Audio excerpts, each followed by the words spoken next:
The five main topics we cover this year in life science are ecology, cells, human body, genetics, and classification and fossils.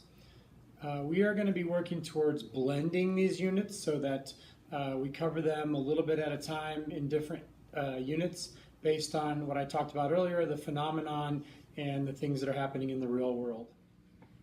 You can see my rooms ready for the first day of school. What in the world will we be doing with Play-Doh? This will be a great question to ask your students when they come home from school Thursday.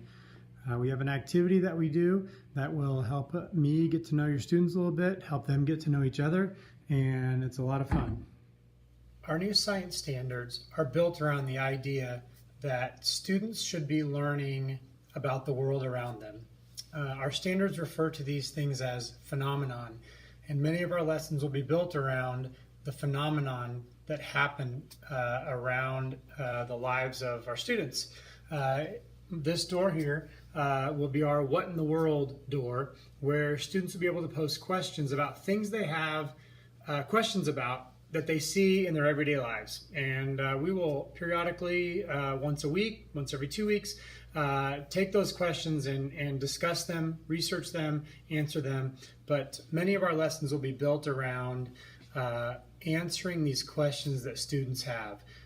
Rather than just memorizing vocabulary and learning facts from a book, we'll be exploring the real world and studying these phenomenon that help us then teach all the concepts and standards that they need to know. Most of our units are going to be built around project-based learning. We will have some small projects mixed in with a couple of larger projects that will take multiple weeks. Most of our projects are done within the classroom setting with maybe a little bit of homework, but we do have one project that is built around our cells and human body units that will be done completely at home.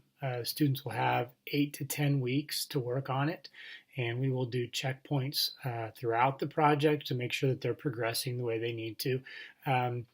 Some of the smaller projects we do are, like I said, built around the iPad and creating some sort of video or something other than testing to show what they're learning. So we're trying to find new ways to let the kids demonstrate their learning without it being just done in a testing assessment type atmosphere. What follows is a couple of the smaller projects over the cell cycle that students have done. So I wanted to share those with you.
These are just a couple of examples of how we try to allow students to demonstrate their learning in their own creative way.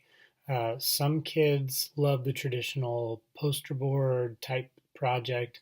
Other kids like to work on their iPad using some digital tools.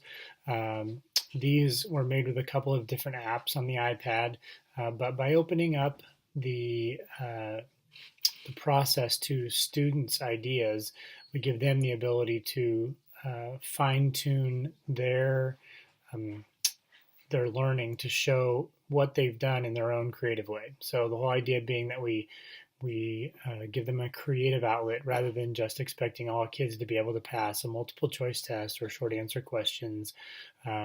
Students can demonstrate their learning in a way that fits them best. Thanks for taking a few minutes to watch my video. This will be similar to some of the things that your students do throughout the school year. They will be doing some flipped lessons where they have to watch a video at home and take notes or answer some questions. And then during class time, we can spend more time doing the harder work, the higher level work where they might have questions. I look forward to meeting many of you tomorrow night at Back to School Night. We will spend some time looking at some of the resources that I have available so that you can stay on top of your child's schoolwork and know what's going on in class. We'll see you then. Thanks.